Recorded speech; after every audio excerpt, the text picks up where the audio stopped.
चंद्रगुप्त विक्रमादित्य। ये चंद्रगुप्त विक्रमादित्य, इनका वर्णन करेंगे इस वीडियो में। चंद्रगुप्त विक्रमादित्य चंद्रगुप्त द्वितीय को कहा जाता है। विक्रमादित्य इनकी उपाधि थी और परम भागवत भी इनकी उपाधि थी। परम भागवत और विक्रमादित्य, ये दो उपाधियां इन्होंने धारण किया था। देवगुप्त, देवश्री और देवराज इनके अन्य नाम थे। देवगुप्त, देवश्री और देवराज इनके अन्य नाम थे।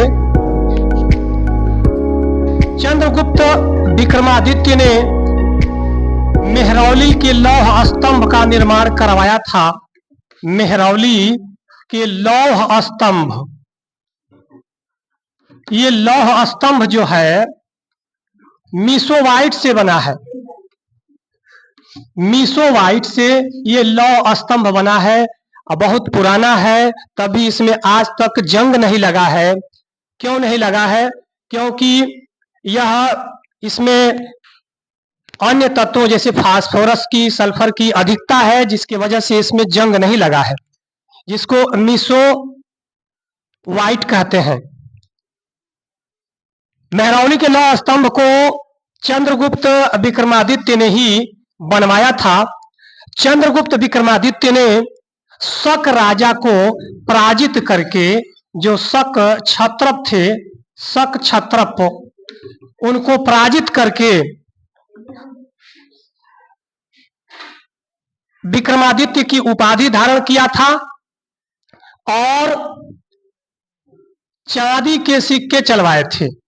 चांदी के सिक्के चलवाए थे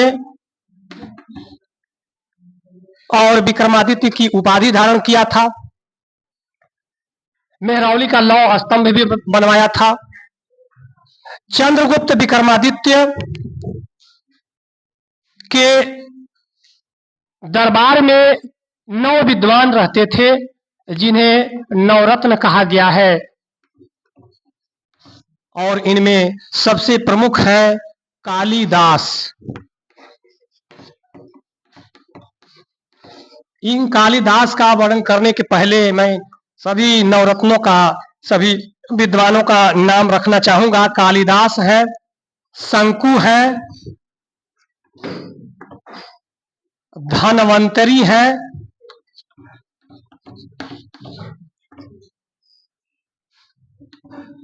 इधर छपणक है,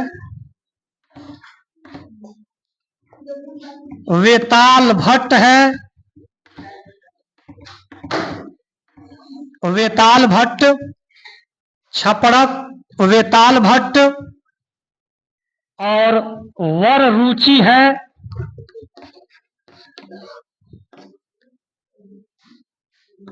अमर सिंह है,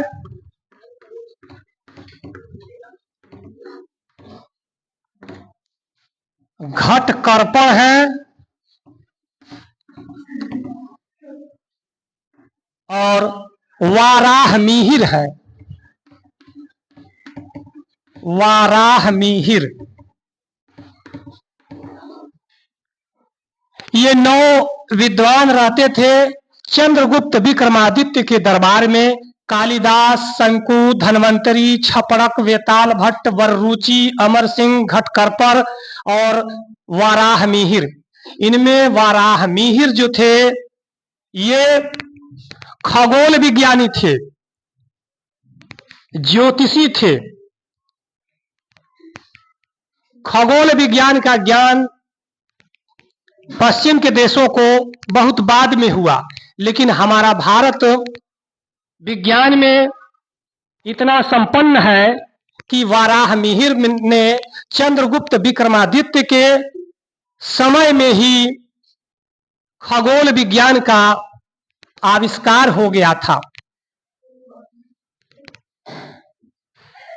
अब आते हैं हम कालिदास के संबंध में बताने। कालिदास ने कुमार संभव, रघुवंश, मेघदूत, विक्रमोर्वशीयम, मालविकाग्निमित्रम और अभिज्ञान शाकुंतलम की रचना किया था। अभिज्ञान शाकुंतलम एक दूसरा ऐसा ग्रंथ है जिसकी 40 विदेशी भाषाओं में अनुवाद हो चुका है। अब तक 40 विदेशी भाषाओं में अनुवाद हो चुका है। ये दूसरा ऐसा ग्रंथ है। अभिज्ञान शाकुंतलम में राजा दुष्यंत और शकुंतला की प्रेम विरह कथा का वर्णन किया गया है। धन्वंतरी ये आयुर्वेद से संबंधित है।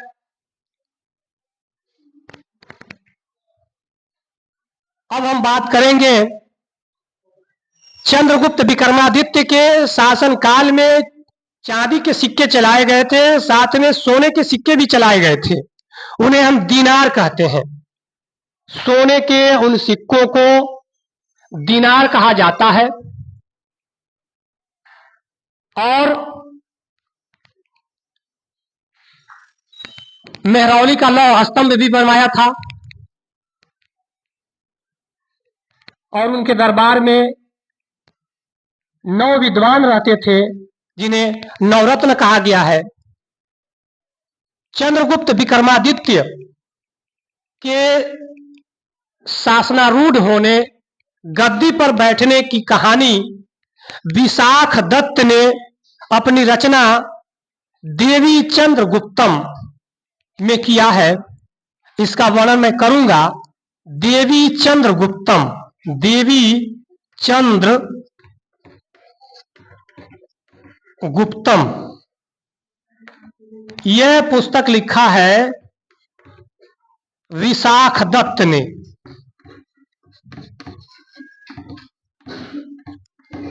विशाख दत्त ने। लेकिन इसके पहले मैं बताना चाहूंगा, पंचतंत्र का संकलन किया गया था। पंचतंत्र, पंचतंत्र इसका संकलन भी किया गया था चंद्रगुप्त विक्रमादित्य के शासन काल में। और इसके संकलनकर्ता है विष्णु शर्मा।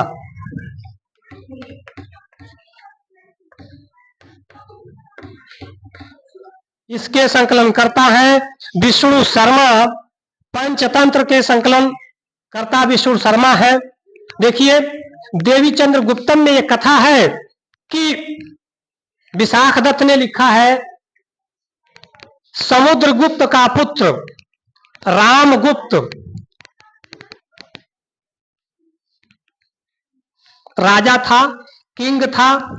उसी वक्त शक राजा, ये शक राजा जो है, शक क्षत्रप, इनका नाम है रुद्र सिंह।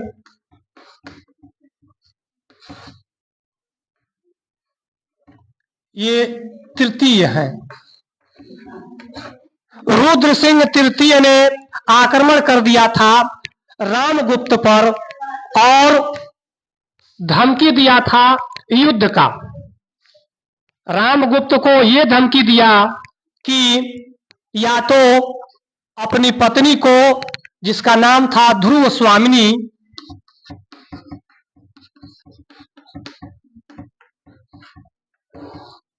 इस ध्रुव स्वामिनी को हमारे शिविर में भेज दो, अन्यथा युद्ध करो। तो रामगुप्त डरपोक था। युद्ध के डर से वह ध्रुव स्वामिनी को भेजना चाहा, लेकिन चंद्रगुप्त द्वितीय को जब यह पता चला तो चंद्रगुप्त द्वितीय ने षड्यंत्र रचा और स्वयं ध्रुव स्वामिनी का वेश बनाकर, स्त्री का वेश बनाकर, और अपने साथियों को भी स्त्रियों का वेश बनाकर शिविर में पहुंच गया। रुद्र सिंह तृतीय के शिविर में पहुंच गया। वहां रुद्र सिंह तृतीय की हत्या किया और ध्रुव स्वामिनी से विवाह भी किया। उसके पश्चात रामगुप्त का भी वध कर दिया और रामगुप्त का वध करने के बाद यह राजगद्दी पर बैठे। चंद्रगुप्त विक्रमादित्य। और चंद्रगुप्त विक्रमादित्य राजा बने तो शक क्षत्रप को हराया उन्होंने, रुद्र सिंह तृतीय को और ध्रुव स्वामिनी को बचाया। यह देवी चंद्रगुप्तम में विशाख दत्त ने इसका वर्णन किया है। चंद्रगुप्त द्वितीय या चंद्रगुप्त विक्रमादित्य ने अपनी पुत्री प्रभावती गुप्त का विवाह वाकाटक नरेश रुद्रसेन से किया था। चंद्रगुप्त विक्रमादित्य के शासन काल में चीनी यात्री फाहियान आया था। फाहियान से आप परिचित हैं, फाहियान बहुत प्रसिद्ध है। यह चीनी यात्री चंद्रगुप्त विक्रमादित्य के शासन काल में ही भारत आया था और यह चीनी यात्री स्थल मार्ग से भारत आया, लेकिन जब जाना हुआ तो फाहियान जल मार्ग से वापस गया। चंद्रगुप्त विक्रमादित्य के समय में शिक्षा के दो प्रमुख केंद्र थे, पाटलिपुत्र और उज्जैनी। ये दो नगर थे शिक्षा के प्रमुख केंद्र, और उज्जैनी को चंद्रगुप्त विक्रमादित्य ने अपनी दूसरी राजधानी बनाया था।